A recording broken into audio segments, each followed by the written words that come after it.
and welcome to this week's Three Legs, Four Wheels F1 podcast. It's Paul here with Dan. Sean. Lee. We're back. We are. Sorry for the last couple of weeks, but there's really not been anything to talk about. It hasn't. No, it's been quiet. We're on the ramp up now, though, It's aren't we? getting Yeah, going. yeah. It's getting. We are in the week of the first car reveal. Yeah. Or picture of a car reveal. Yeah, that's what all the teams seem to be doing this year. Well, it's weird, isn't it? Now, because of the way the calendar is, there is now no months of this year without something to do with Formula One happening. Awesome. Yeah, January is the only month devoid. Yeah. The only month devoid of F1. We've got launches and testing this month. Season starts in March, finishes in December. Yeah. It's gonna be great. Yeah. So we'd best all keep every Monday night free from now till practically the end of the year. Yeah, that sounds good. I think we'll probably do that. We're back on weekly shows now. I think so, yeah. I mean, Let's see what the news does. There will be a car by this time next week. There will be imagery of a car.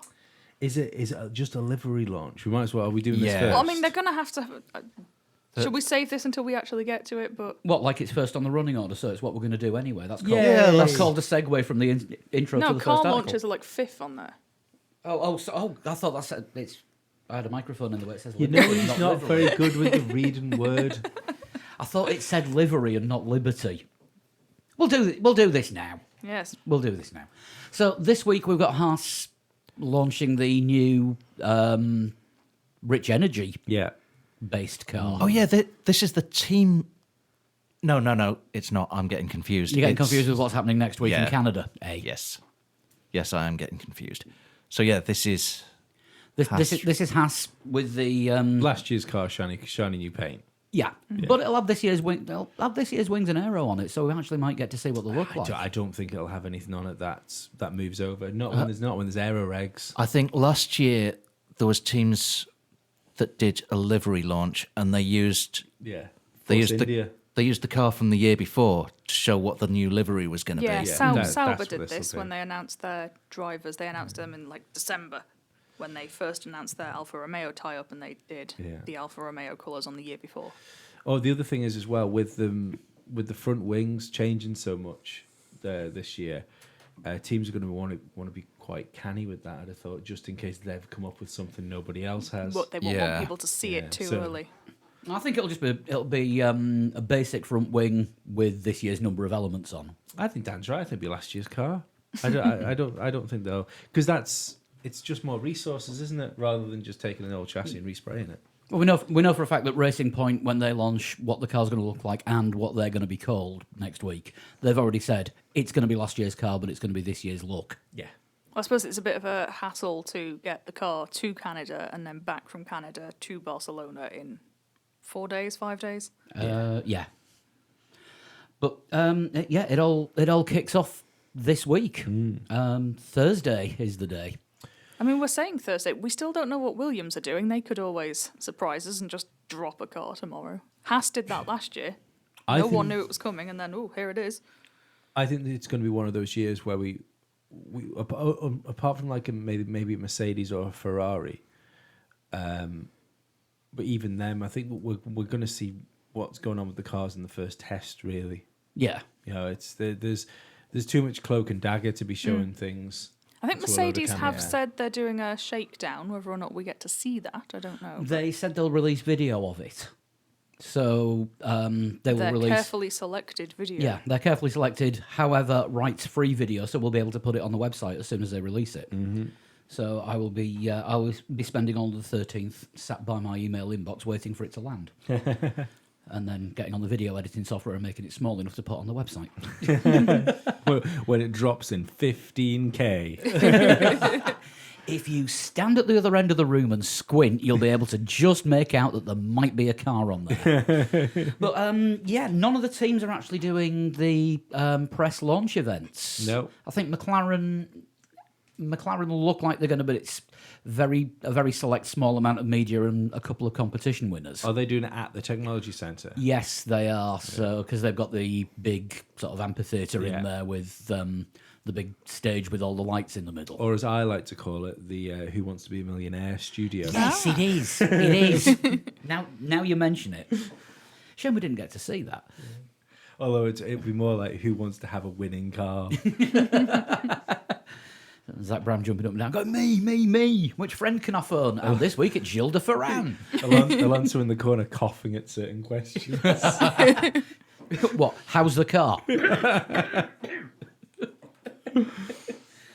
I mean, the main thing that people seem to be getting most excited about the Haas launch this week is: are we going to see a black and gold car on the grid? Why do people get such root-ons about black and gold cars? If it's not a Lotus, it doesn't matter. Yeah. But I think it's the same reason that we got excited about Williams having the Martini sponsorship, because it looks cool and it goes back to a different time. And see, I wasn't bothered about the fact that we're going back to a different time. I just thought the Williams looked really good. And it also coincided with Williams having that year where they were really good as well. yeah, Which didn't hurt anyone. I mean, well, there's been teams who use throwback liveries before.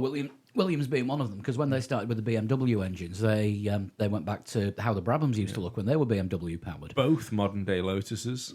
Yeah, and A low tie. when BMW bought Sauber, the last time they were bought out or taken over, Yes. that was very Brabham-esque. The only thing that was lacking was Parmalat, but they'd obviously gone Did you say bust. Williams before? When Well- Williams BMW? Yeah, Yeah, because that looked ace when that car was like that. if you ignore the walrus nose.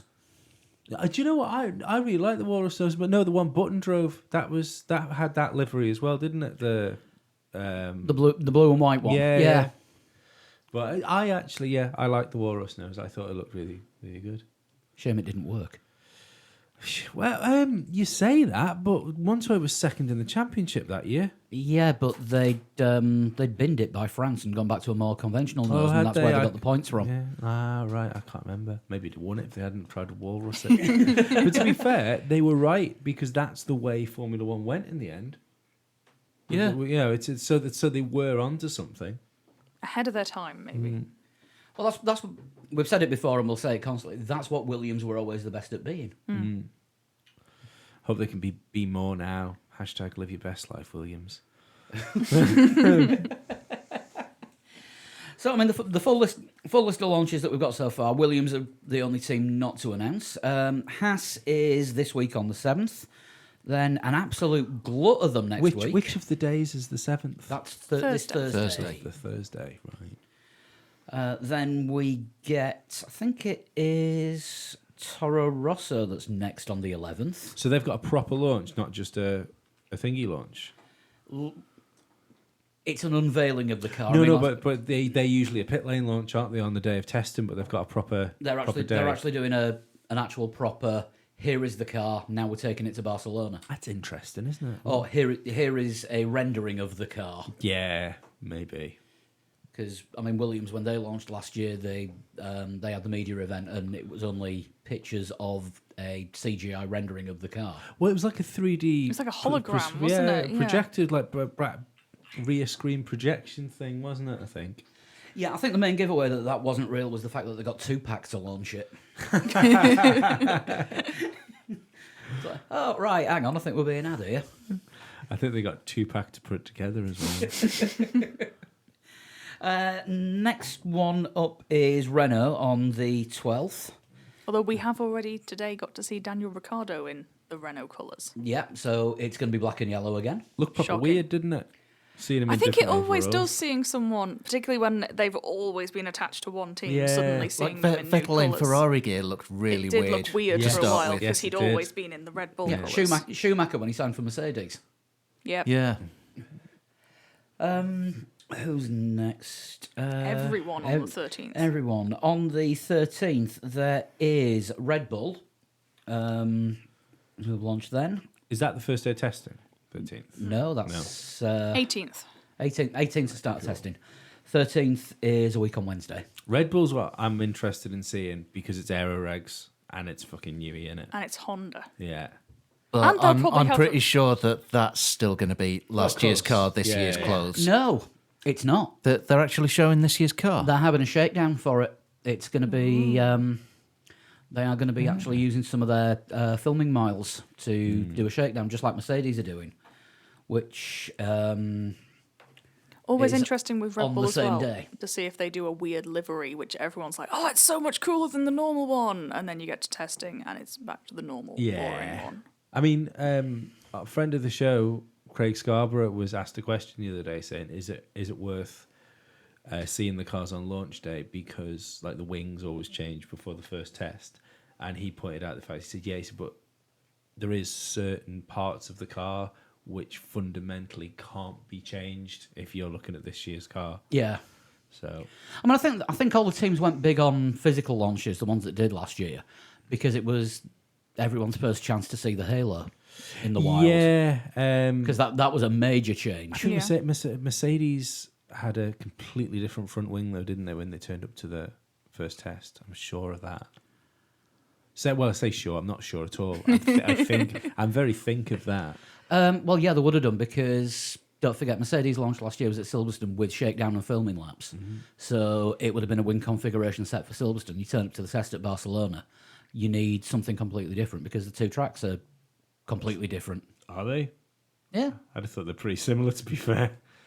But I don't think that I don't think they'd be building wings for fucking Barcelona and wings for Silverstone. Not that. I mean, not it's a that test. far. I imagine they would probably have multiple Yeah. wings. I mean, well, the test they're going to have different wings because they're going to be doing data I think gathering, aren't they? I think they slap some simpler wings on things to fool people, so that you don't see where the curves are and stuff like that in the surfaces. And I think they slap fairly simple wings on to get good basic data about the car as well. I mean, Yeah. another thing they'll do at the shakedown and the filming days is they will alter the aero because the car is limited to running in nothing higher than third gear. Well- so they've got to make the car stable at slower speeds Yeah, but they're not. for longer runs at slower speeds. The aero won't be. I mean, they only get a certain amount of mileage anyway, don't they? 100 kilometers. But the aero won't be loaded because of the speeds they're going, will it? So Yeah. Yeah. it's like Dan says, it's going to be more about what this car is like mechanically. You know, it's what's underneath the shell and how that's working. I think. Which, when somebody bins it for the first time in testing, we'll probably get to see before they throw the tarp over it. Not ideal. The last launch on the 13th is going to be in Canada because that is when Racing Point will reveal their new name. Yeah, that's a team launch, isn't it? That's the full team and livery launch. Tommy Hilfiger Racing. Team Hortons. Any other suggestions for what they're going to go for? I don't know. If I'm honest, I don't care. It's a big year for that team, and I think the name is the least of their worries. yeah, well, I think at very, very best, their number one driver is a number two, and It's his birthday today. Isn't yeah, it? at very, very best, their number two driver is going to prove us wrong and actually be okay. At worst, he's going to be one of the best. He's going to be one of the worst drivers on the grid in a pretty good car. But for a team that's now had a load of money thrown into it, that's always wanted that money to move up the grid a bit further. They might have the money now, and I don't think they've got the team or the guys, I should say. I think they've got the team up to getting into the car for certain. Yeah, that's right. I mean the drivers. Yeah. Like I mean Perez he's all right. You know, he might sniff your podium out from somewhere. Yeah, he's always been good enough to put that Force India where it didn't deserve to be. I know. I see. I think he's always been good enough to put that Force India where it should be. But what they need is a driver that can take it that place further than that. And I don't think they've got it. I think if you accept that Hulk is a decent driver, Yeah. Perez could always Yeah. get onto the podium, whereas Hulk never could. But So I think that's I there's a don't- Hulk curse there, isn't there? there as is a well? Hulk curse. I don't see Perez as best thing since like sliced bread No. denied a world championship because he was in the wrong car or anything like that. I also think Hulk had the unenviable position in that team of being the driver that was not bringing millions and millions of pounds into it. Yeah. So I think any teammate of Checo's is in that position because they're always going to be. With the possible exception of Lance of Stroll. Lance Yeah, Stroll, this is going to be the first time where Perez isn't bringing all the money in since he was at McLaren. It's also going to be the first time that Perez hasn't been pushed by a teammate, I'd say. So I wonder what that'll do to him. Some drivers thrive in that situation where they're not, they know they can just turn up and concentrate a bit on themselves without worrying about the teammate. Whereas I think there's certain other drivers, Vettel's probably a prime example of it, that needs a strong teammate to get the best out of him. Hamilton being the other way around, I think if he's better off if you just leave him alone to be king of the mountain. Yeah, I think Hamilton needs someone pushing him, but it doesn't need to be his teammate. Yeah, that's a good. But I think it can be negative if it's his teammate. Well, you see Where you get the glove throwing. How good was Hamilton this year? I don't think there's any. I don't think there's any accident that Hamilton was probably the best we've ever seen him this year, where he didn't have to worry about any inter-team politics or. It's got to be difficult when half the team's on your side and half the team isn't. Yes. Yeah.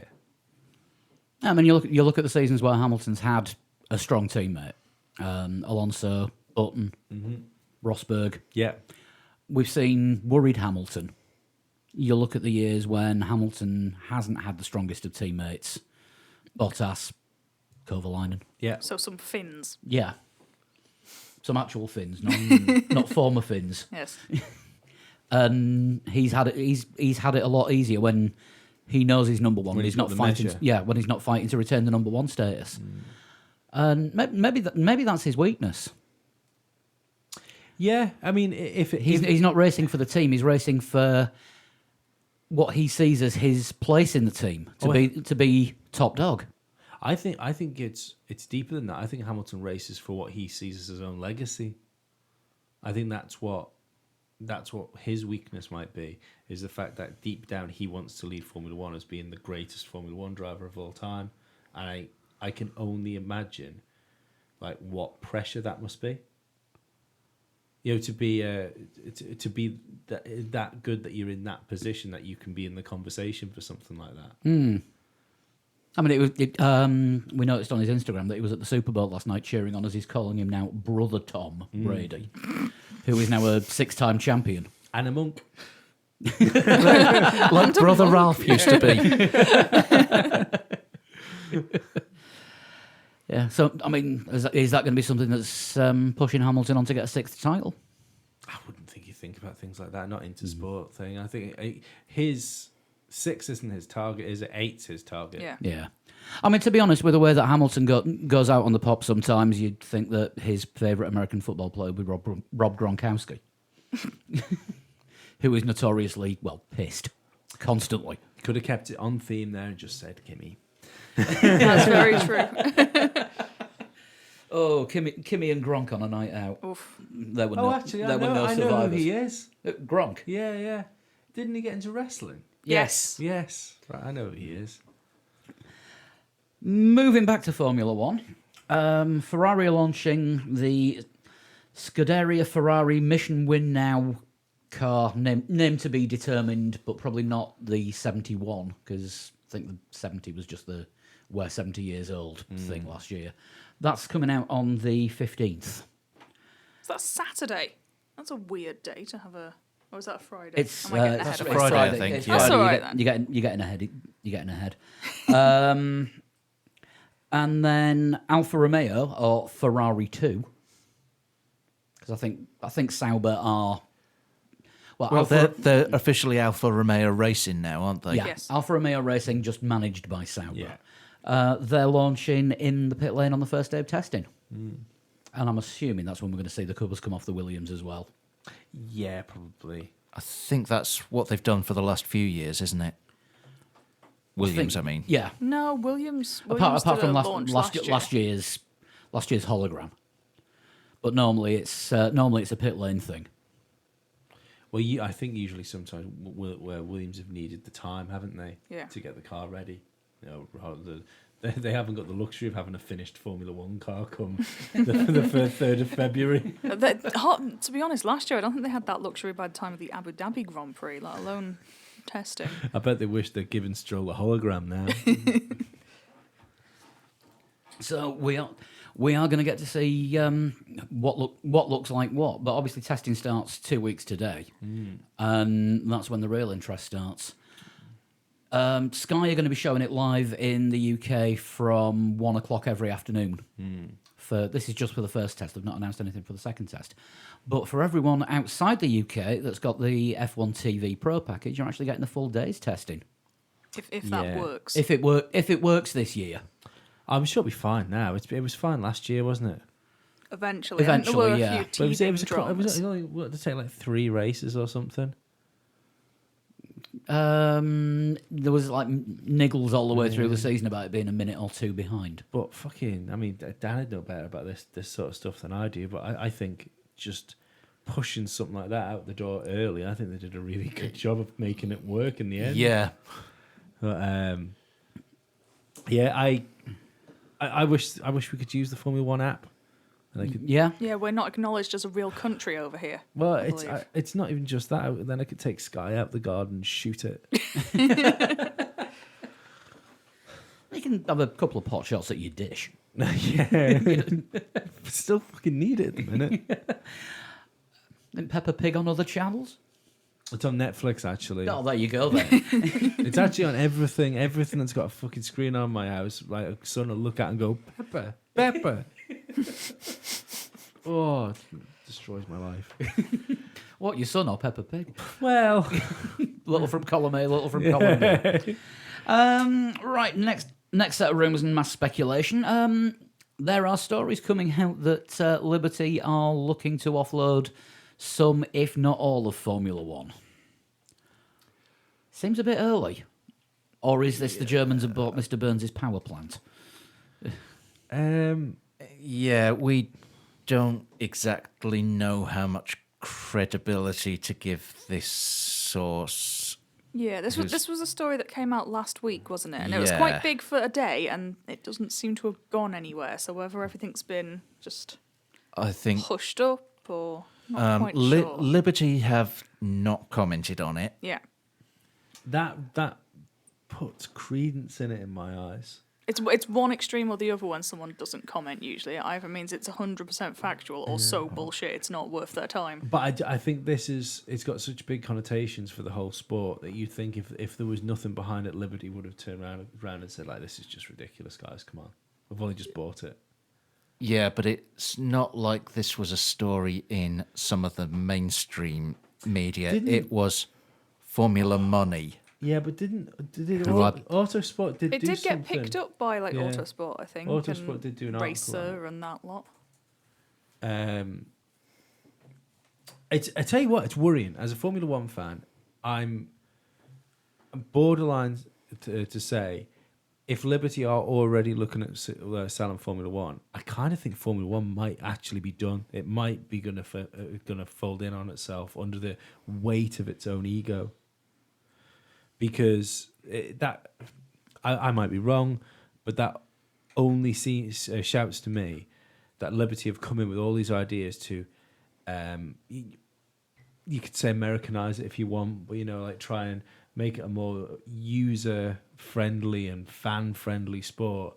And it seems that for all the changes they've wanted to put forward, they've met nothing but hostility from teams. Ferrari.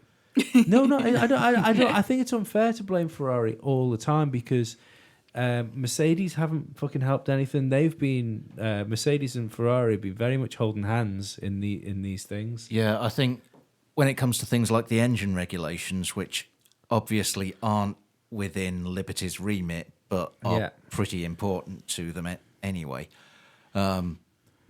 you've got half of the sport wanting cheaper engines so more people can come into the sport. Yeah.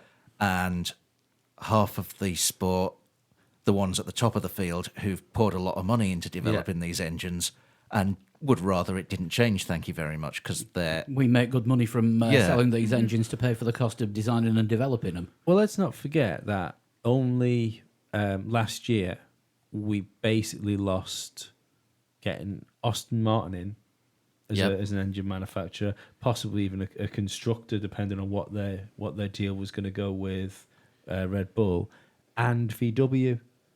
And this is all because the proposed engines that were being put forward were shot down by the likes of Mercedes and Ferrari. So if we keep turning around about saying like we want more manufacturers and stuff like that in Formula One, but if Formula One are locking their own doors down, you're just not going to get it. Yeah. I don't disagree necessarily with what you're saying about if Liberty are going, if there is any truth to this story, that it could be a bad thing. But they did come along with a pretty clear vision of what they thought Formula One could be. Mm-hmm. And if that doesn't match up with what the sport wants, it's not necessarily the worst thing in the world if they say, okay, our vision doesn't work for you, we'll go away. If someone else can come along with a clear vision that does match up with what the rest of the sport wants. I'd agree with you, apart from the fact I think there's too much money involved in Formula One for the teams to have the say in the sport that they have.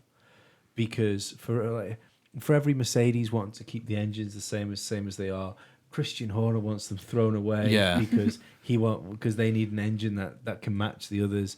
And at that point, they might as well hold meetings in the House of Commons, because all that's happening is people are just shouting at each other for a few hours. It's almost like there's 3 different sets of red lines that aren't compatible with each other, and they're trying to come up with an agreement that's never going to work. Well, the only real way to run a sport properly is to formulate the rules and then give them to people on a sheet of paper, saying, like, that's what you need to do. We'll see you in 6 months. Yeah.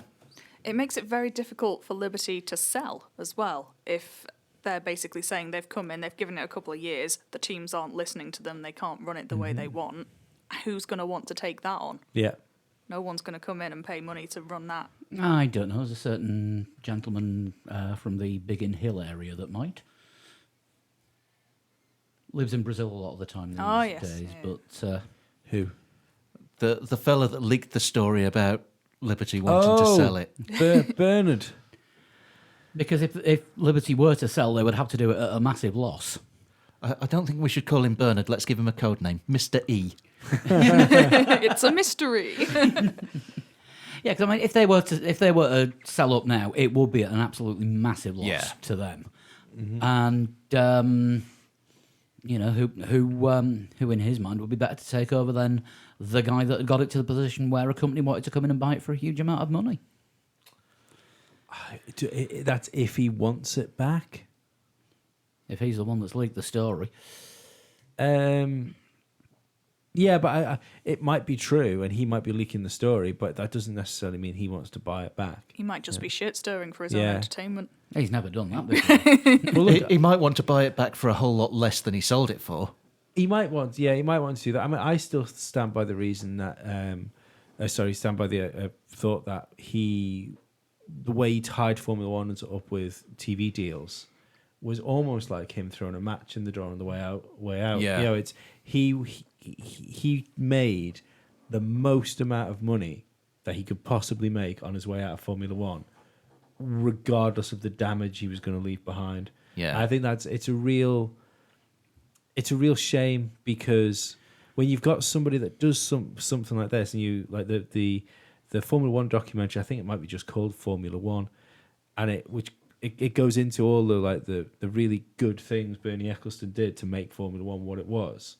For him to become so either jaded with his own creation or in love with his own ego, that he doesn't care about leaving a legacy behind. He would be happy if Formula One collapsed after he walked away from it, because then he could turn around and say, it's because I wasn't there.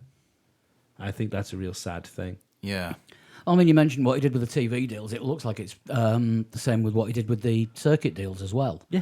Because the Formula One Promoters Association, which represents 16 out of the 21 circuits, are now saying something needs to be done about the amount that we're being charged, and the amount that we're having to pay for races. Well, it seems that in the Bernie days, the deal with the promoters was there was what they signed on the paper, which was really, really bad news for the promoters. but meant that Bernie could go to the next promoter and say, look what Silverstone just signed up to. And then 2 years later, Silverstone would say, we can't actually keep up with this deal. We can't make these payments. And Bernie would go, all right, we'll lower those a bit then. But then, then Liberty came along and said, we're not going to lower those payments. We've got a deal here. It's signed. Yeah. Yeah, I mean, the main case in point being the Mexican Grand Prix, which that came out in the last few days. That Nice segue. they can't afford to host the race. The Mexican federal government have withdrawn the $16 million in funding, which doesn't even cover the cost that the circuit has to pay, the promoter has to pay to F1 for the race. Half a wall to pay for, something like that. Half of Oh, yeah, somebody ran into the outside of the Peraltada during the Race of Champions and they've got to rebuild it.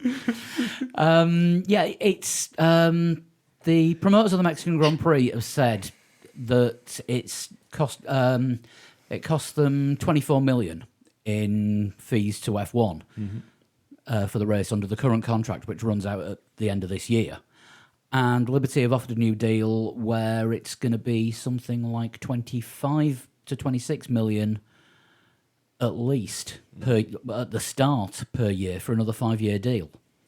This is why the Mexican Grand Prix is in complete jeopardy, because they've now got 16 million shortfall, and the prices are going to be going up. Yeah.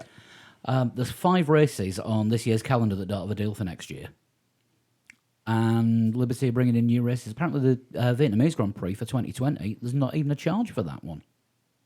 Wow. The Vietnamese government are getting that one gratis. I mean, it makes sense. The further you go away from like your demographic, is the less you would charge the circuit for holding the race, because if your ticket's going to be more expensive than the average person that lives in that country or around the surrounding area can afford to go to, then you're relying on travel and people going on holidays there and stuff like that.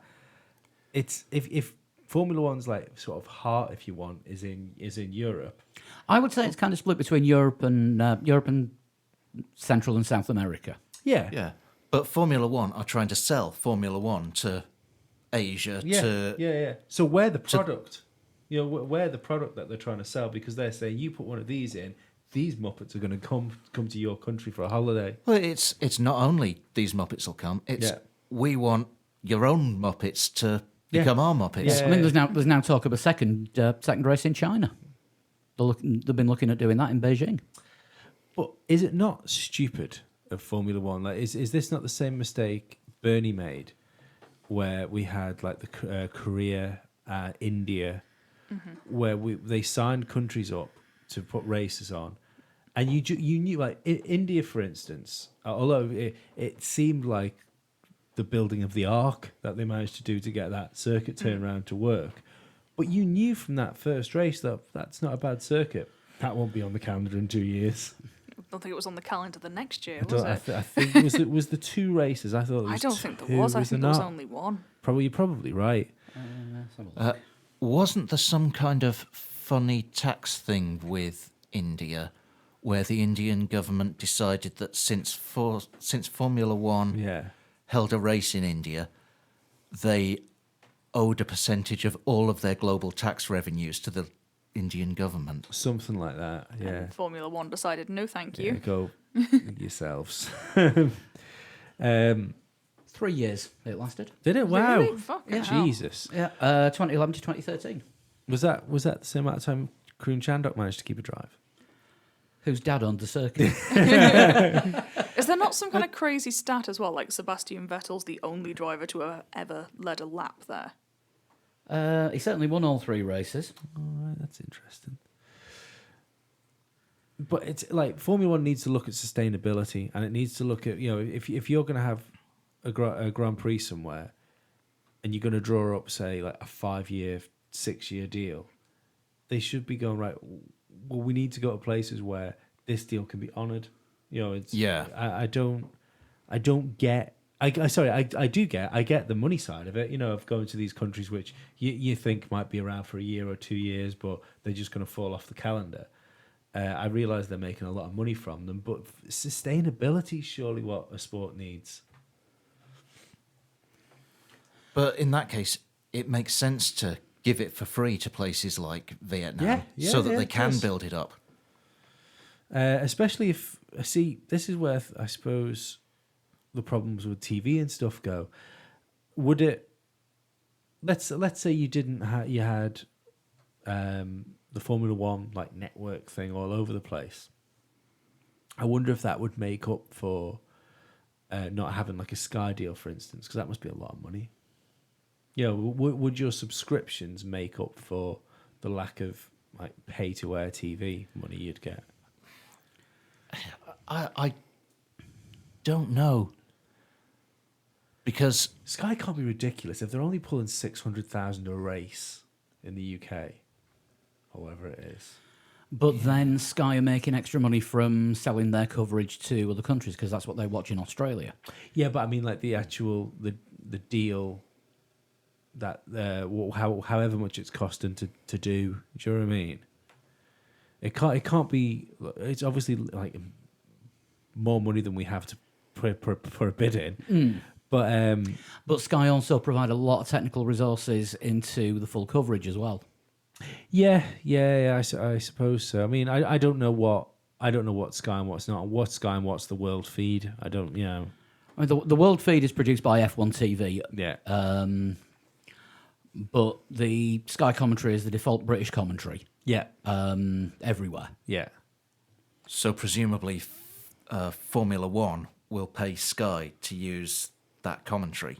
Or would knock be- something off what Sky pay Yeah. for the rights. Yeah, I think it would probably be the network that carried the commentary rather than Formula One that would pay for it. But Formula One are paying Sky to put or giving Sky an incentive to put Sky's coverage on F1 TV. But Yeah, that yeah. seems like something that could disappear though, because if you've got your own coverage with your own commentators, Yeah, if F1 turned around and said, okay, well, we can provide yeah, English the language world commentary. feed now comes with the world Yeah. feed commentary. That can't be too stupid an idea. Yeah, they tried it before, but John Watson and Derek Warwick wasn't great. Who are the commentators now for it? Is it what's his name? What, for Sky? No, for the world feed for the F1 channel. I have no idea. For the F1 channel. Yeah. They use Sky coverage, so it's Crofty and Brundle. What for the app? Yeah. Is it not your man that used to be on the BBC? Jonathan Ledyard? No, your man that's friends with Sean. Will Buxton. Yes. He's like a presenter, isn't he? No, He he's does got like a his paddock own show. he's got his own show after the race. Oh right, so it's Brundle you- and Crofty for Yeah. that do the commentary for it. Yeah. If you watch Okay. F1 TV live, Yeah. what you see on there is exactly what we're seeing here through our Sky boxes. Right. I took for granted they have their own commentary team. You say? Nope, they are. They've got English, French, German, and Spanish commentary. Yeah. And they take it from the English, French, German, and Spanish national rights holders. Right. Okay. Cool. I get it. So anyone watching with the Spanish commentary gets to see the what everyone in Spain sees on the Movie Star channel. Mm-hmm. France, it's Canal Plus, and Germany is RTL. Yeah. But without Nicky Lauda anymore because he walked off in a huff. So yeah, they don't put anything into the actual race, and the Will Buxton show afterwards is done through Twitter, Right. Okay. which is an absolute swine to get through our Twitter app on the TV. Yes. Yeah, can't get it on the TV, so last time we watched it, we had to cast it from a phone. That needs fixing. Yeah. There seems to be an open window for someone there, doesn't it? Be it either YouTube, Twitch, or Twitter, or Facebook to really get on board with the live sports streaming. Yeah, there's Yeah. more and more streaming and Yeah. digital platforms for sports coverage, but yeah, Because actually YouTube's making a it bit of a user-friendly. clusterfuck, innit, for It can live be. stuff. Well, there's a new American football league starting next week, and they're going to stream one live game a week exclusively through Facebook. Yeah. Daytona was streamed live on Facebook as well last week, but they also had it on their own app. Yeah. That worked quite well, to be fair. Yeah, I feel Twitch might be the future of these things because it seems to be the only platform which is consistently gaining like users. It's got And technically, it's set up for live streaming. streaming stuff, whereas YouTube is set up for playing recorded things. it's also got a massive young audience as well with game streaming. You know, if you want to try and invest in the future of your product, then trying to ship it to the place where all the kids are. You know, if you can stop them playing Fortnite for 10 minutes, it might be the way forward. saw a tweet from somebody that said that Fortnite is the greatest game for the over 30s that they'd never played because it meant all the 12-year-olds stopped playing this particular game, buggered off and played Fortnite, and it just left the serious players of this particular online shoot 'em up. Do you know they had a concert on Fortnite the other day? Like they talk about how popular like certain things can be for streaming. They did. It was called like the Marshmallow concert. I'm fucking far too old to understand what this means. Do you know how many people like logged on to watch it?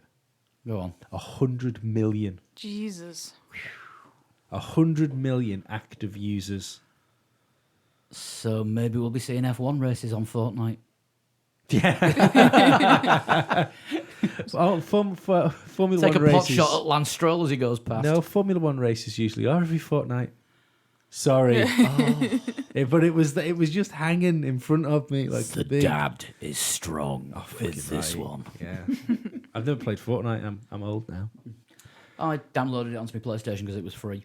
Yeah, Finished fourth in my first game. did you? Yeah, Fucking hell. yeah. I found out where the centre of the storm was going to be, and then hid in a building, and nobody shot me. You've saying words, and I don't know what they mean. Exactly. Next time I played it, I lasted 3 seconds. I got killed by a 12-year-old. I So assume you- it was a 12-year-old because I got killed. So you've peaked, I really. peaked, and I don't think I played it again since.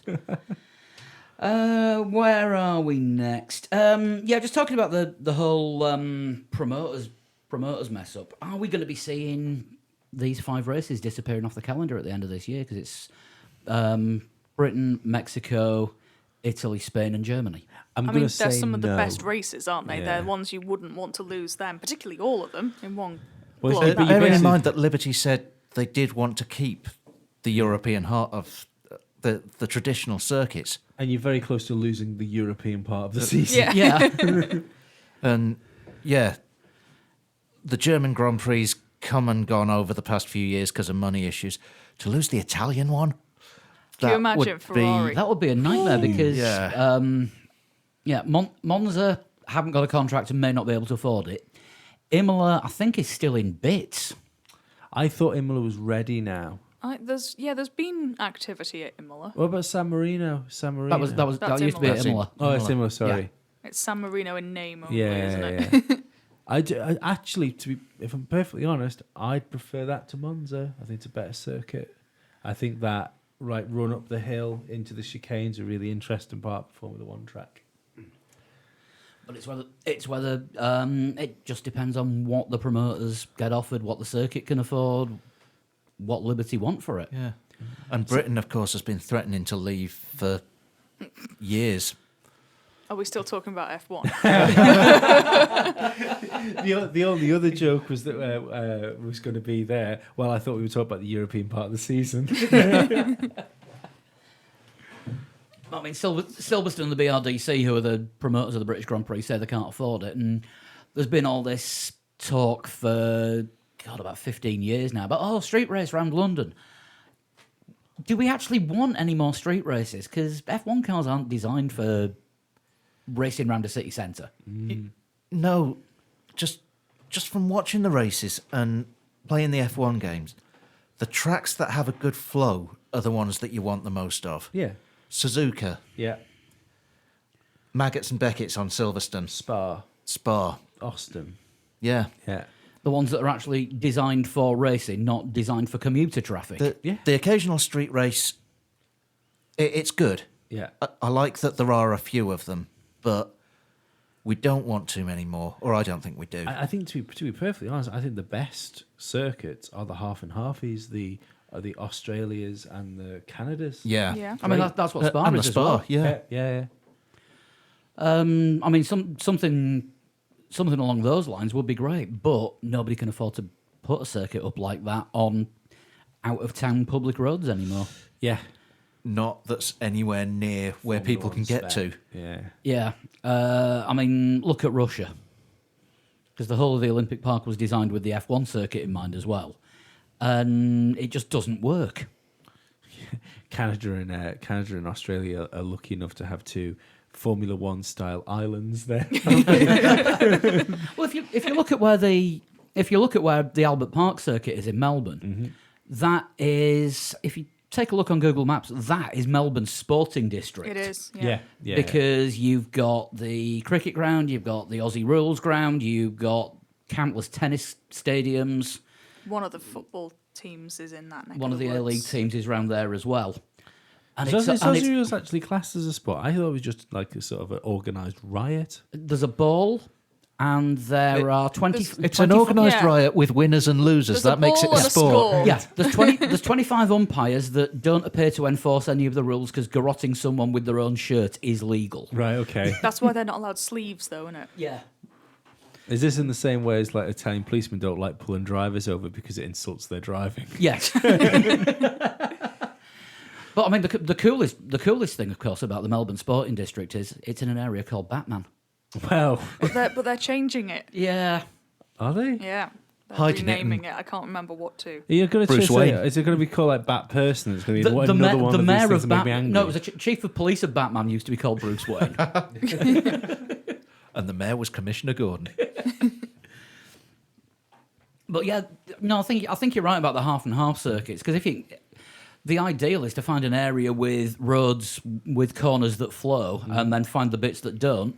So veer it off and build a circuit round there with other flowing corners. Yeah. None of this heavy braking 90-degree turn into another 90-degree turn like Baku.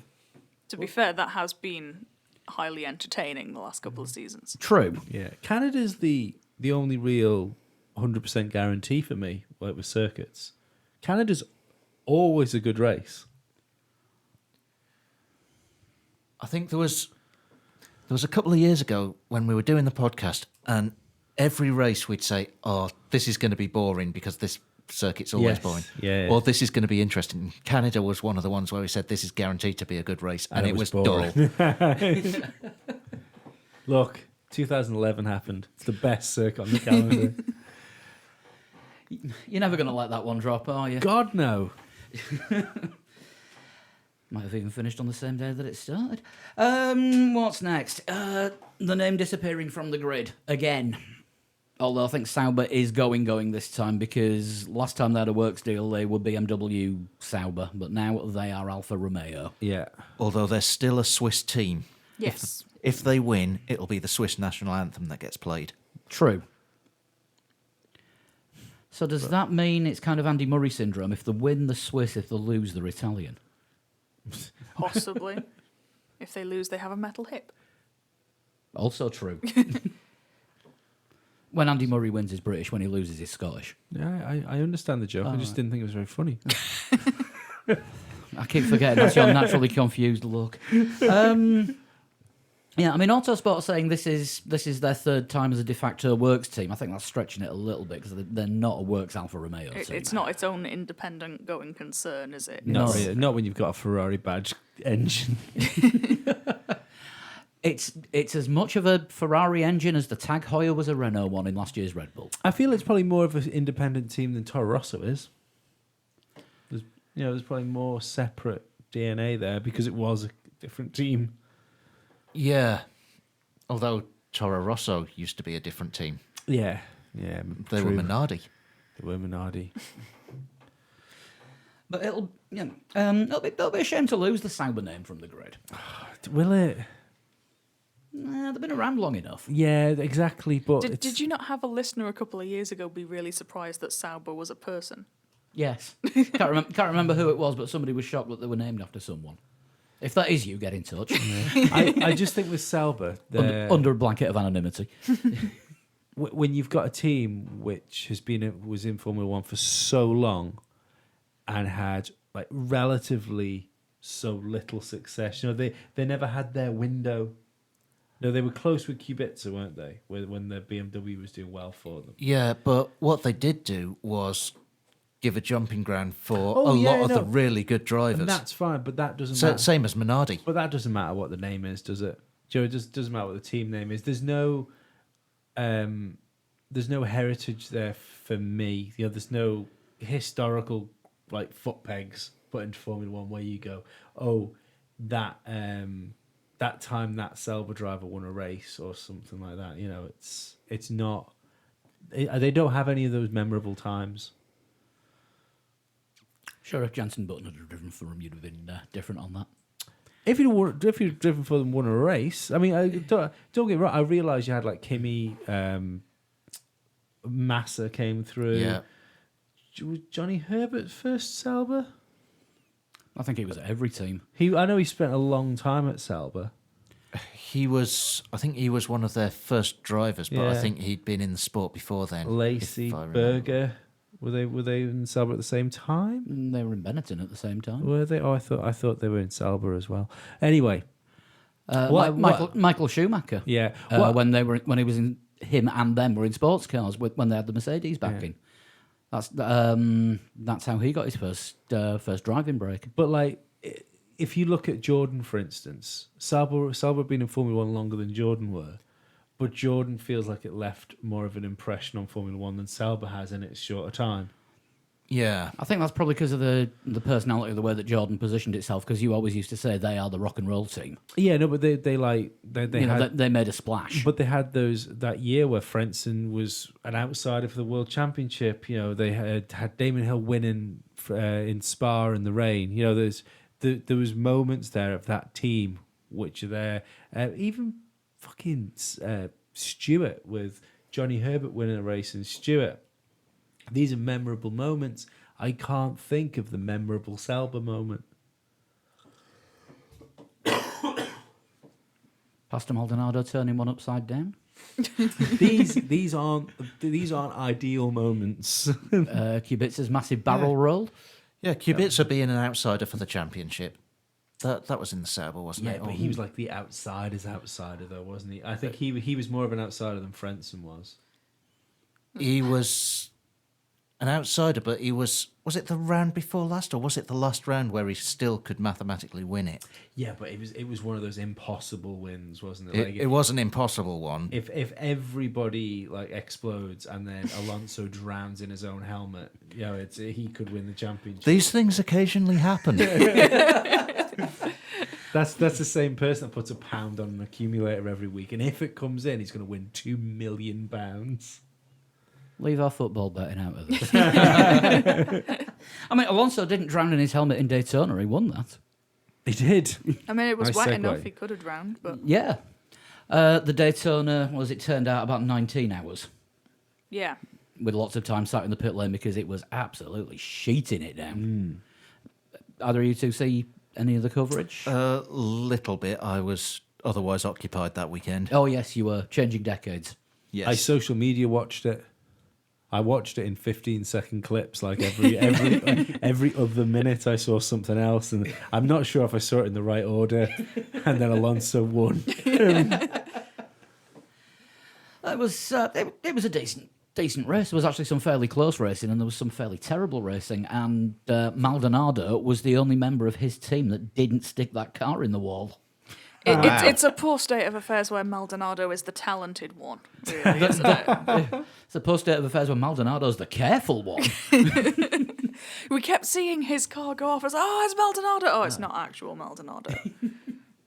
No, there's a hell of a lot of Formula One names in that race. I did put an article up on the site about it, and it looks like endurance racing is where F1 drivers now do go at the end of their careers. A particular mention as well to Alex Zanardi, Yes, who was racing with special stuff. special hand controls, which unfortunately on just before the start of his first stint, they broke, and they had to pull him out of the car because they dropped it off the jacks before they'd got the steering wheel. It was as he was putting the steering wheel on, so the connector bent or snapped off. As time goes on, he's just going to race like Krang, isn't he? It's just going to be a brain. He'll be more car than man. A brain and a neural link. Yeah, that might have worked if the jacks had worked on the car. Yes. They got him in there in the end. Yeah. But no, I'm getting into endurance racing. It's too long. Yeah, I find it hard to like stop in the middle of the race and figure out what the fuck is going on. Yeah.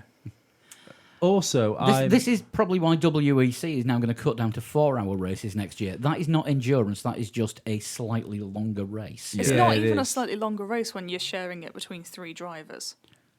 No, it's not. No, you see that's the problem I've got with endurance racing. I've never been a team person. I've always been a driver person, and I hate the idea. Like even watching endurance racing, say that I know Alonso's in or I know Button's in. I also know they've got 2 people behind them that at any moment could wreck my mate's race. Yeah, for Button, particularly for Button, you've also got to cheer for Vitaly Petrov. Yes. Yeah. And with Alonso, it was Kamui Kobayashi. Oh, Kobayashi's quite fun, though. He was actually this time. Didn't send the car backwards. No. I think Kobayashi is literally just the Japanese Vitaly Petrov. If there was 2 drivers that are more evenly matched. What do we got next? This says Ferrari Sim and Young Drivers. And So then there's a list of names. then there's a list of names for who is on the Ferrari Junior programme this year. Because Ferrari have basically just been signing everyone. Yeah, not got a team? Here's some red pants. So Brendan Hartley has Kvyatted it. Kvyatted it, yeah. Binned by Toro Rosso, drive the Ferrari simulator. Now, this has worked well for Kvyat for getting back into Formula One. Because Brendan Hartley has been saying he doesn't think his Formula One story or journey is over. I'm not sure I agree with him. I think his Formula One race driver journey is finished. But I think we're going to see him... Don't forget, Danny Kvyat is in that car again. for now, is what you're getting at. Yeah, and they've...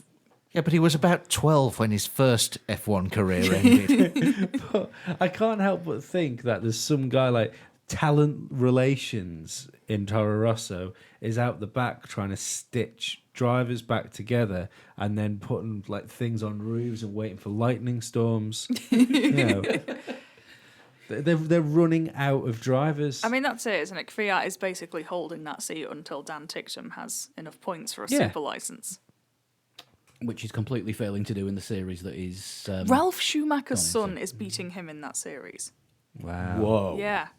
It's a real shame for him as well because he like up until this like series is in now, he's looked like every bit like the proper world class driver, hasn't he?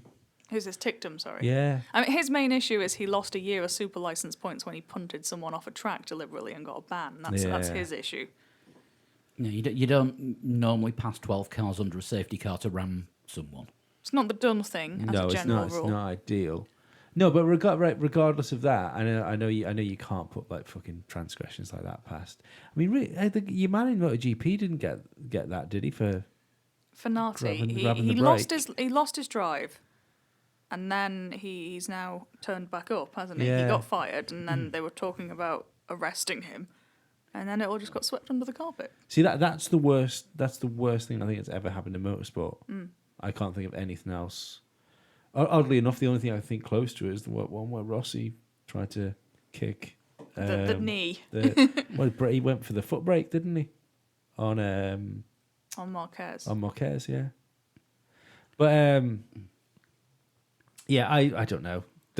He looks really good, and he should be in Formula One. That's what I mean. I think, obviously he's going to have all the 2019 season in whatever he takes part in, which I think is going to be Super Formula, Yeah, to get the last few remaining points that he needs to get the Super license. We'll be seeing him at various tests when they are available during the season. I think we'll be seeing him in Abu Dhabi at the end of the year, driving, if not the Toro Rosso, a Red Bull. yeah. And I think the season hasn't started, but I think Kvyat's on borrowed time already because they are grooming his successor.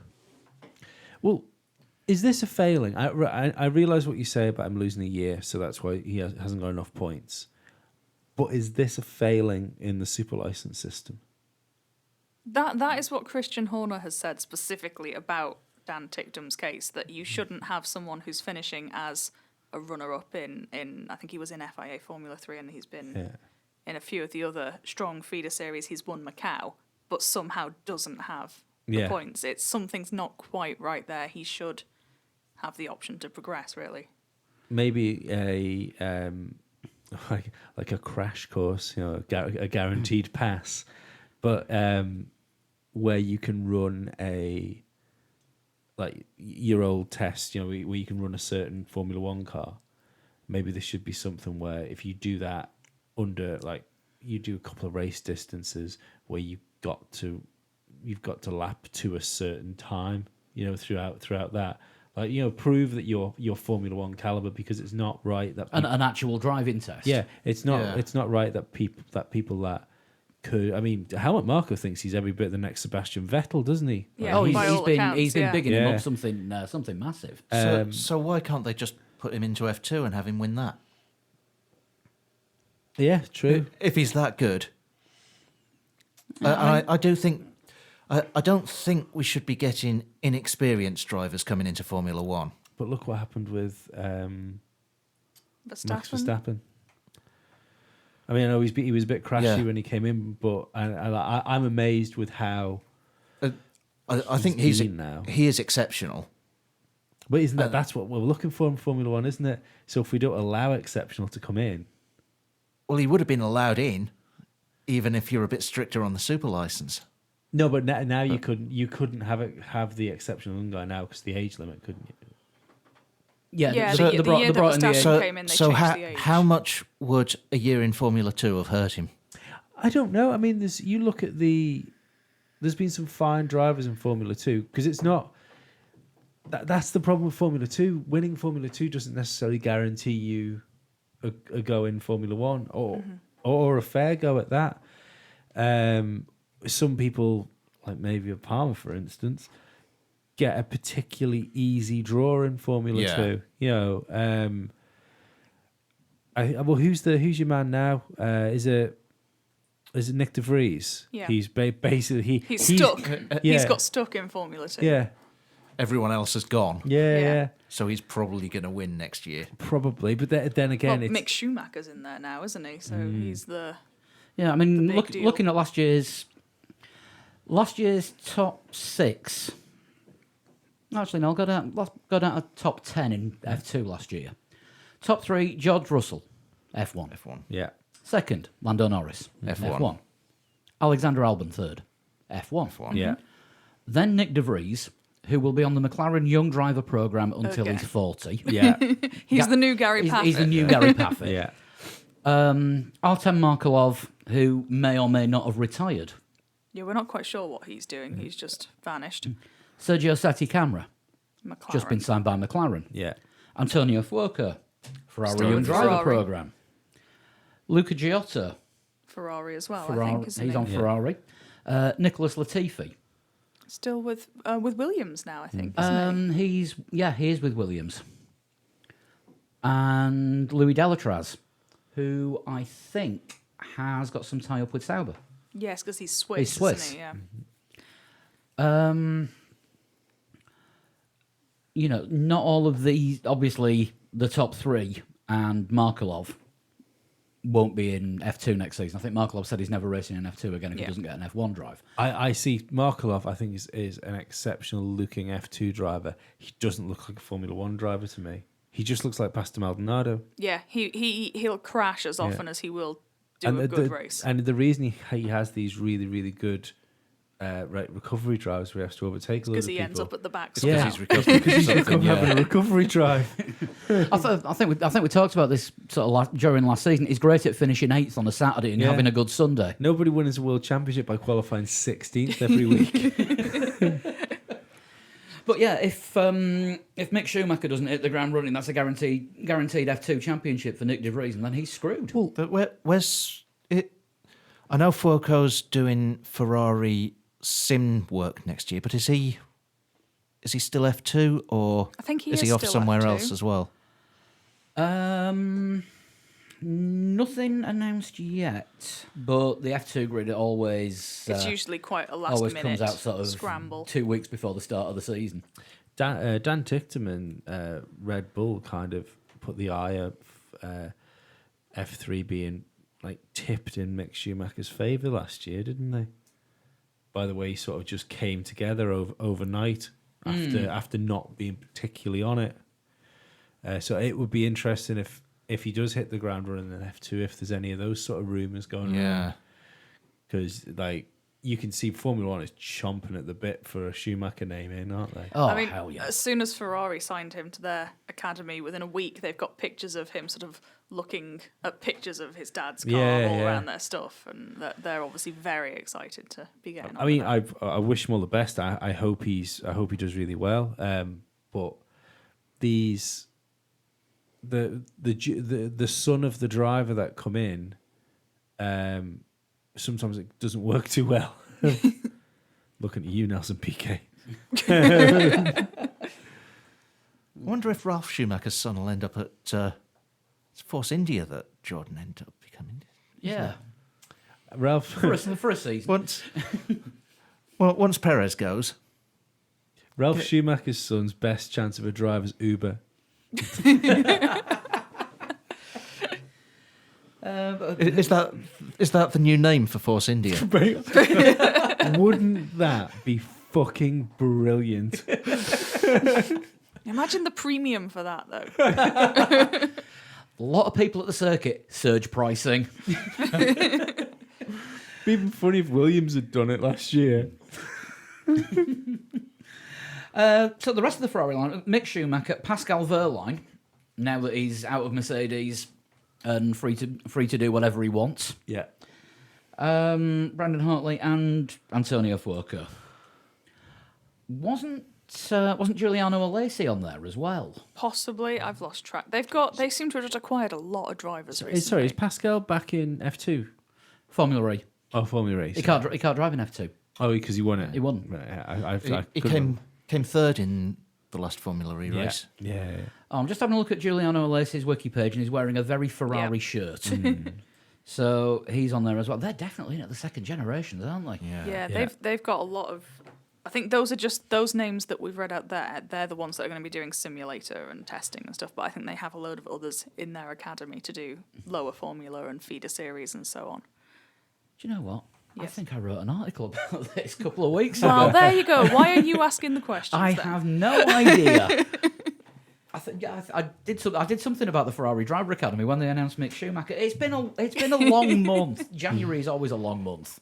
It's difficult to remember the article you wrote when you just copy paste, you know. There were some of my typos in there. Just throwing a Z in there in the middle somewhere isn't the same. Not this particular laptop I'm using tonight, but my normal laptop has never been the same since I changed the hard drive over, because I've never owned a laptop before where you have to take the keyboard out to swap the hard drive. That seems like a design fault. A major. You have to disconnect the keyboard and the mouse pad to get to the hard drive to swap it out. I don't think they wanted you to do that. They wanted you to spend more money. They Didn't they, they on one with a provided bigger instructions hard for it, drive? Wow. and all I was doing was I was swapping the hard drive out for an SSD Yeah. because I wanted to speed things up. And yeah, as it turns out, it damages the keyboard when you do it by the looks of things. Amazing. I've been doing a lot of prof roading lately. Have we got anything left on the news? I don't think we have. I think that's probably covered everything that is going on at the moment. There was a story that came out on Autosport today, which it's the same one that comes out every 2 or 3 years around about this time. Ferrari's increasing its budget again. Because that's got them a long way. I mean, obviously they are, because they've bought a whole second team. Yeah. Yeah. That's but a very good It's going point, to Sean. increase the cost. Some would say they've almost doubled it. Yeah. Running 4 cars costs more than 2. But the actual Scuderia Ferrari team is now going to throw even more money down a black hole. More money down the black hole. Did anyone else see the interview with Eddie Irvine? No. No. That was interesting. No, basically, was that the one where he just slagged everything off? No, he was really good. He was bang on, in my opinion. I love Eddie. No, I don't. Whoa. And now That- the truth comes out. That is recorded. That is going on a trailer, and that is probably going on a Christmas tape if we do one this Wow. year. Fucking hell. I'd have preferred saying Ian Huntley then. Normally, the only thing that Eddie Irvine thought was good was Eddie Irvine. Yeah, well, but I think since he's left Formula One, I think his, be accident or not, his truth tends to be reasonably honest. I don't think he means it to be, but it tends to be pretty on the money. But he was asked whether he watches Formula One. He said no. He said, because I think it's boring. I think the racing isn't as good as it used to be. He said also, I think you've got a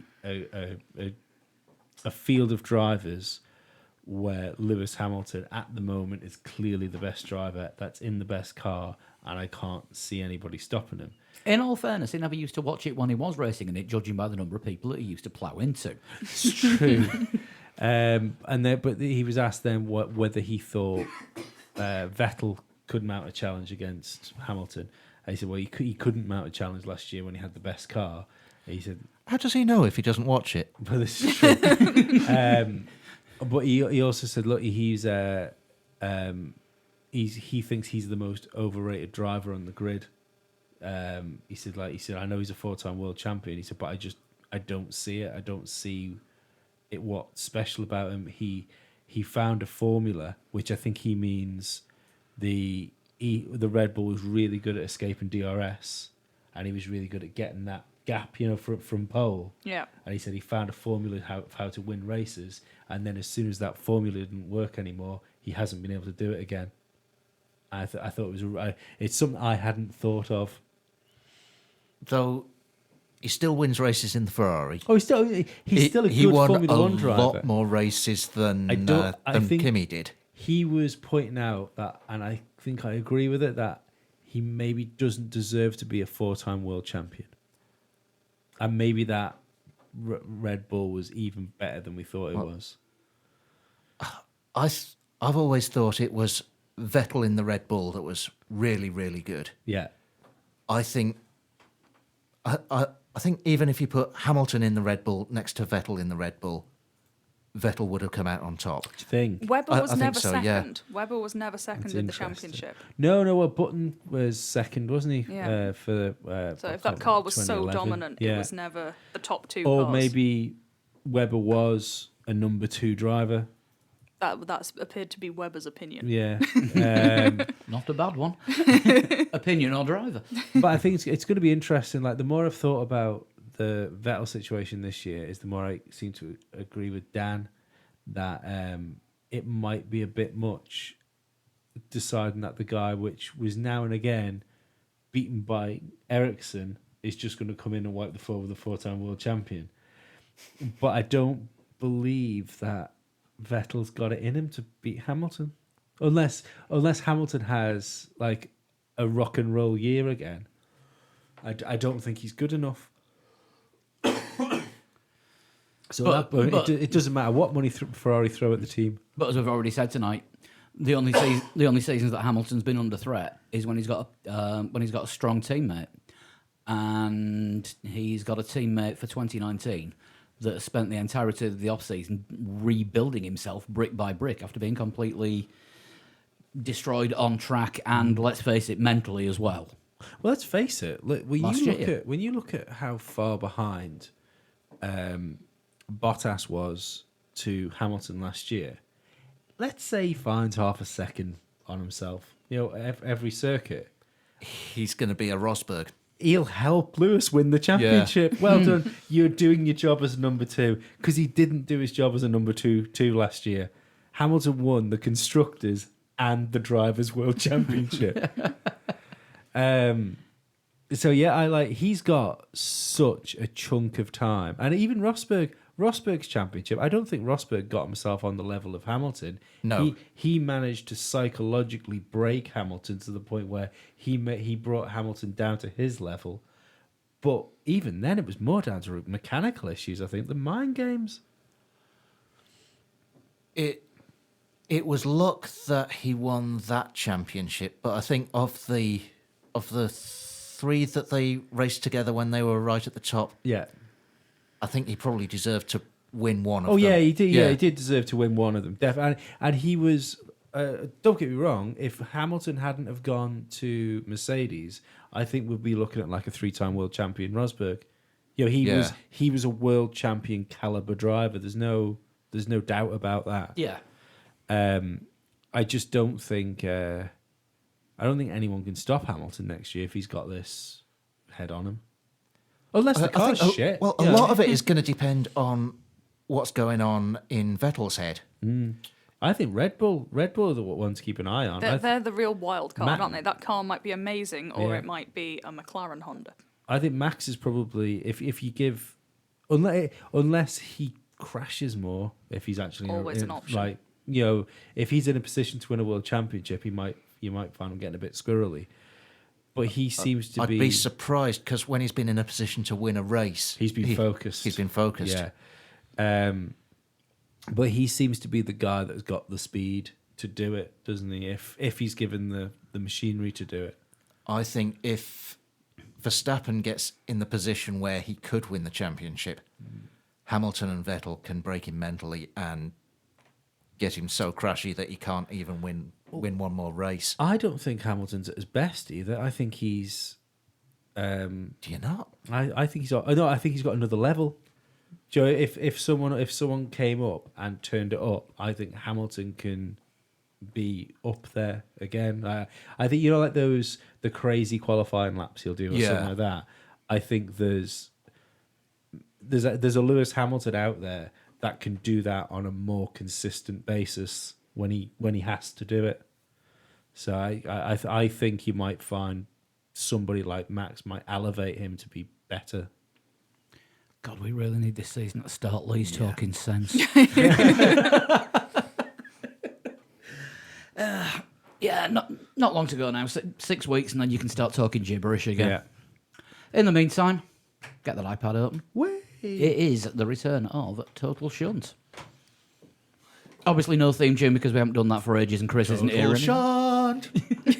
Thank you, Dan. That's up there with avocados from Mexico, and I'm not hitting that note. Avocados from Mexico. It's a brand. What are you talking about? It's a regular Super Bowl advert. This year, they had people pretending to be taking part in a dog show as the dogs.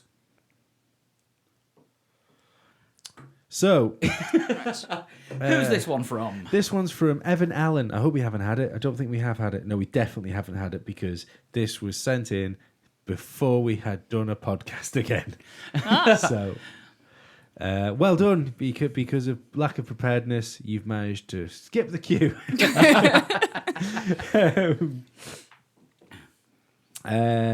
In fact, he did this. This is our first double shunter. I was going to say, I'm sure I've had one from Evan before. Because he did the last one, and I can't remember what the last one was, but it was dead easy, and you got it right really, really quickly. Do you remember that? Whatever the last one was. No. The last one was it Olivier Panis? That was the last one. The last time I did one, it was Olivier Panis. I can't remember. That was the one that I got that somebody sent me. The last podcast we did it as a threefer, didn't we? In here. Yes. Yeah. So it was whatever that was. Anyway, he said, since you said the one in the last episode was far too easy, I thought I would come up with something a little So more this is going to be tricky. a complete overcorrection and a complete twat of a... Either that, for or shunt. he's completely talking up his own knowledge of motorsport, and you might after the first clue, you're gonna go, oh right, Speed Racer. Haha. It's not Speed Racer. Haha. I was born. Good start. I'm amazed people can even be born in this date. I was born in 2004. Wow. Whoa. Okay. So I'm going to be 15 this year. Right. I'm guessing it's not a Formula One driver. It's probably not a Formula One driver. I split ways with my factory team in 2007. Right. I was connected to winning the inaugural Petit Le Mans in 1998. So it won Petit Le Mans 6 years before it was born. As a father, do you generally, anything you see with Petit in front, you just think yogurt, hence the brain fart. I won the 24 hours of yogurt. That's a lot of yogurt. Or a nasty infection. Yeah. Jesus. You want to hope that's got honey in it. You're going to need a guess on this one. I want to aren't you? guess. Are you Froobs? Right. Petit Le Mans, that is for GT2 and GT3 cars. Might be. Not quite sure. I think Not across it, I really. think it is. It got mentioned during Bathurst that somebody's taken part. Dan, are in you it. about to sneeze or are you deep in thought? I'm deep in thought. Just trying to think what teams have split off from factory teams in about 2007.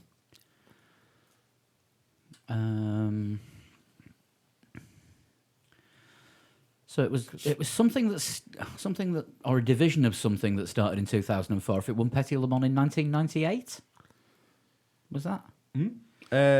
Yes, 1998. Yeah. When did Sauber become BMW Sauber? It was around about 2007. It was 2008 that Kubica Right. won. Because it was Canada. 2007 that he Broke binned his it in leg. Canada. But Sauber didn't. The last time Sauber had a works engine was 93 when they had the Mercedes works engine for 1 year. Yeah. What about Honda BAR? When was that? Well, they didn't split off from their works team, That's did they? true. Yeah, and they didn't start until The- start the until on- 99. Okay. The only team that split off from the factory team was Braun, splitting off from factory Yes. Honda, which was 2009. I'm liking the thought of Sauber though, because they used to be a sports car team. What were they But- before they were BMW Sauber? Red Bull Sauber Petronas. Before they had all the sponsors taken Yeah, away from yeah. them. Yeah. Since they lost their sponsors, how many world titles have those brands been associated with? You could even argue with Mercedes engines as Yeah. well. Yeah. Sorry, they have Yeah. they have etched their place in history. It's like being like literally molested by other teams they- away from their things. They brought Mercedes back in. They did bring Petronas in, didn't Yeah. they? They brought Red Bull in. Brought Red Bull in. Yeah. So they keep bringing things into F1 that then fuck off and start winning. Unfortunately, that by proxy, that also means that they brought Antonio Liuzzi into Formula One. Who you said you liked because he had a proper racing driver's name. He did have he had the name that every Ferrari manager wanted to be good. Shame about the talent. Yeah, second only to Scott Speed. Shame about the talent. Should we go Sauber with this first Yeah, I one? think Because we've not that's got the only anything thing I more can think about sensible, splitting have from we? a Yeah. manufacturer and Yeah. It doesn't feel right Suppose. though. No, cars. I don't think it's. I don't But think it's quite ju- there. just to throw something Yeah. out. yeah. It'll be all right. Then just relax. I have 3 different drivers' championships over 3 different series.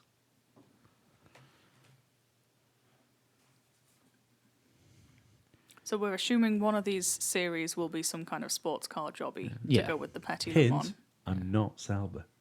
Yeah.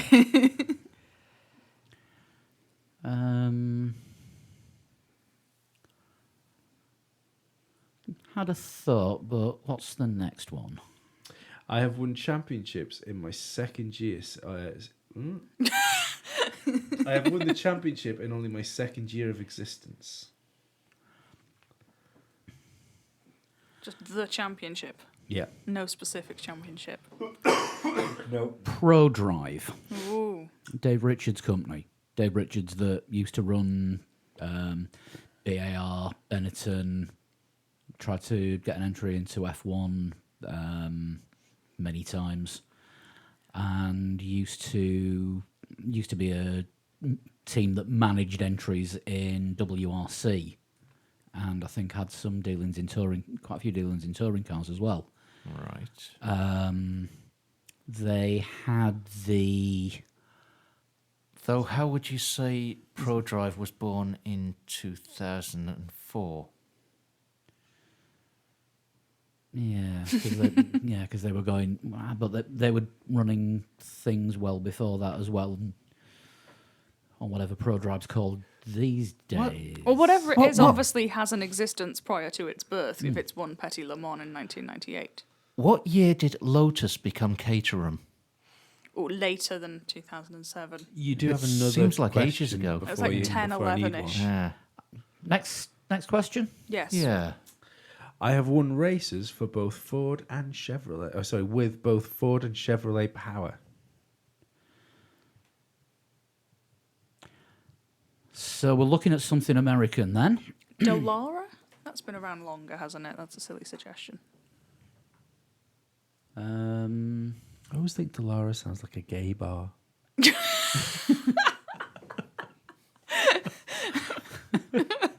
You could see it, can't you? Know, in like pink, like flashy writing. What you call it? Like halogen bulb sort Neon. of thing. Neon. There we are. If we just carry on, let him talk, and he'll dig his own grave. Yeah, other chassis manufacturers. Lola keep going bust and reforming themselves.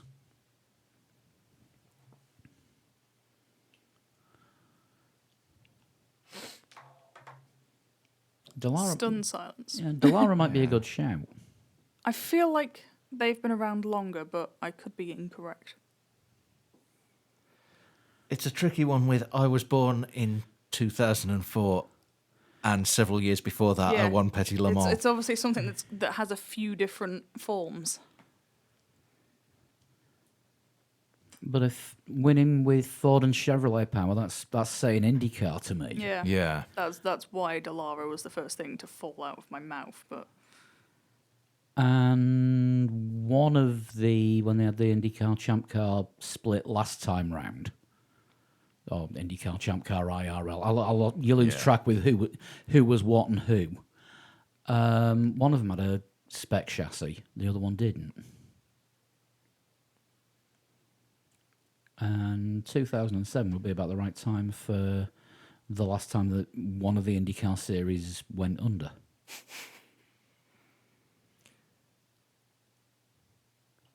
I think you might be onto something with Delara because they Good Lord. they do make all the IndyCar chassis, don't they? they do.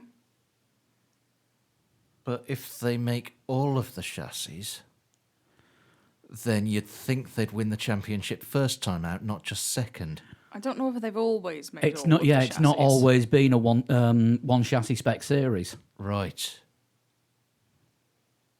Okay, let's Should we- Put it go on with- reserve. yeah, Yeah, we'll Delara. go with that one for our second one because we need a guess on Yeah. this one. Yeah, We'll yeah. go for Delara for this one. Both of my owners raced in the 2006 Race of Champions. Right. Mm. So that would have been around about the time it was mainly rally drivers, maybe. Yeah. And David Coulthard, because he's just always been there. But Yeah. I fear that question may have muddied the waters. Good, good. Although there might have been some Andretti's racing in that year. Yes, and that would obviously work with the. I think we're thinking there might be an American hint. Mm. In total, my family has won Le Mans twice.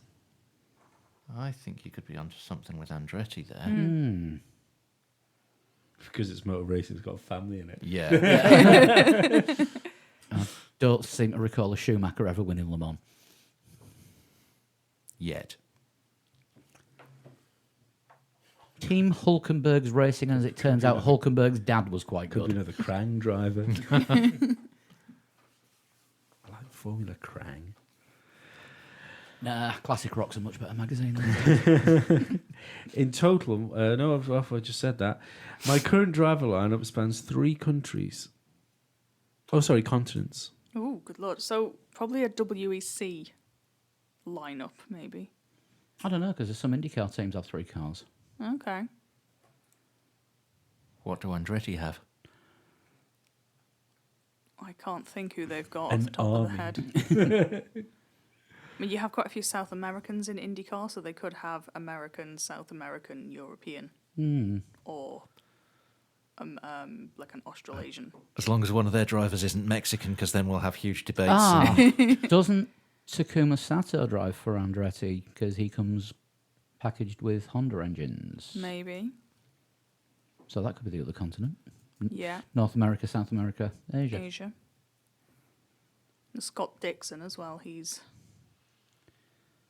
can never remember if he's Australian or New Zealand, but he's that neck of the woods. Use New Zealand.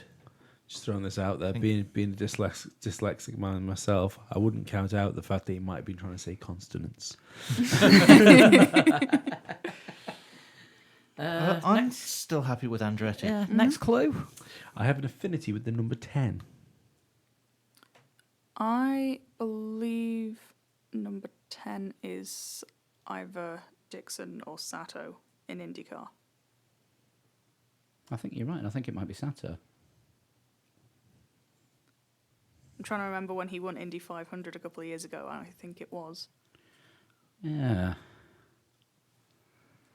Do we get one more? There's a spaffer, but I'd like an answer first. Andretti Racing, do you think? Yeah. Yeah.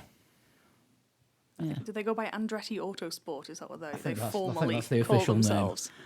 I'll give you the spaffer just to see if it changes anything. Go on. A Spaniard with 2 F1 World Championships races for me. I think we've got it. Are you Andretti Autosport? No, I'm not. I'm Wayne Taylor Racing. Oh, shit. That's who he's driving for in this year's. Yeah. Bollocks. Well, we finally got on the right lines. We knew where we were aiming for. I mean, but- he's driven for Alonso's driven for Andretti Autosport in the Indy 500 powered by Ford and Chevrolet in a Dallara chassis. Well, no, didn't he drive for McLaren assisted by yeah, Andretti? McLaren Oh, I thought it was- with Andretti. I thought it was something like Andretti McLaren. McLaren with an Andretti applied technology. Yeah. That was a bloody good one. Thank you for that, Yes. Evan. How do you send a total shunt in? You send me a PM on Twitter and I'll read it and then I'll say it. And where do you send that PM to? To @a_total_shunt. You on forgot Twitter. that bit, didn't you? Yeah, well. Of course, if you want to get in touch with the whole team, you can get us on Twitter @3legs4wheels. You can get us on Facebook, facebook.com/3legs4wheels. Email, if you're old school, 3legs4wheels@gmail.com. And our fax number, joking. And if you want to tweet us individually, I am @Pablo100. Alternatively, use our PO box. Send a pigeon. I'm at Sean Cowper. I'm at Dan Dankleton. And Chris is @Flood21. Right. Formula Lee, even though I seem to be doing all the legwork this year. I'm not renaming it, though. That'd be too much hassle. Maybe a gimmick infringement is what it'd be. I was thinking of calling it something like the 3 Legs 4 Wheels Time Trial F1 Codemasters Game Challenge. But that really looks crap in a browser tab, so I'm not going to bother. This last one, we're on to the classic cars over the winter, and this one was the 2003 Williams in France in the dry. Didn't get too many entries this time, only 19, probably because we haven't had a podcast for the last 2 weeks, and this one was sort of internet launched only, so nobody got to listen to it. I'll just go through the top 5 on this, just to not sit here and recite names and numbers. 5th place, we had Travis Parker with 134.960. 4th place, Alberto Roldan, 133.937. 3rd place, Michael J. Kellogg, or Kelloff. Please tell us how you pronounce your name.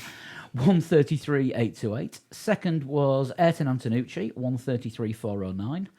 And the winner this week was Kyle Armstrong with 132.700. It's an impressive time. Yeah. Dan, overall, out of the lot of us, you came 8th with Strong your performance. 135.604. I also participated. 138.841. Could not do that circuit. So, next race. It's going to be... I've been thinking about this. Monaco in the wet. Oh, Lord. Why have you become Lee? Because I was playing on the online. Oh, you've been practicing Monaco in the wet. No. I was playing on the online the other day, and I had I'd a like to race. say that when I was calling the shots, I never cheated. I had a race. I never practiced. what I Cheated was by gonna say. practicing to I get had a better. race round Monaco in the wet, and I didn't actually survive past turn 1, so I want to complete a circuit. Well, we've done Monaco in the wet. Yeah, but not in a classic car, Oh, yeah. because it's going to be the 1979 Ferrari. So 1979 Ferrari, Monaco in the wet. 2-week challenge until 7 o'clock UK time, February the 18th. So, AKA testing day. AKA first day of testing. I think that's about it for this week. We will be back next week. So I think we're going weekly now. Oh, yeah. Very weekly into the cold night. We'll have sort of pre-launch rumours, pre-testing rumours. I'm sure there's going to be news breaking over the next week. Fingers crossed. And whenever the Haas launch comes out, we'll get the pictures straight up on the website. I suppose with it being is it the last podcast before testing next week? It will be. So Because the one after will be at the end of the first day, so we'll have a clue about the cars. it'll be our kind of preview as well. I'd have thought. It will. A Place team your bets preview. who's going to be the first one to end up in the gravel. Yeah. Can you imagine Christian Horner's face if it's like McLaren?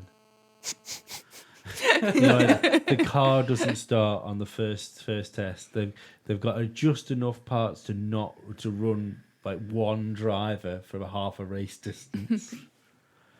I don't want that to happen to Red Bull, but I can see why it would be highly Just for the Christian highly Horner amusing. aspect. Large explosions in the vicinity of Barcelona. Enough anger to straighten Marco's eyes. So he can just for one time glare at somebody. Talking of which, did anyone see at the weekend somebody was out drinking Yes. in one Yes. of our more salubrious local establishments and got so drunk they left the glass eye behind? So the pub posted a picture of it on Facebook saying, "Anyone left this behind, speak to us in confidence." Well, speak to us in confidence. So, realistically, the guy walking towards that pub with the eye patch is probably going to be the first giveaway. Are you sure this is yours? Well, look, I haven't got an eye. How do you get that drunk? You don't. Well, I suppose if you can't see through it, then. You can't see through it, so you don't know you've lost it. I like the idea of another drunk guy storming his way through Strand Street going, "Whichever person's eye this fits shall be my wife."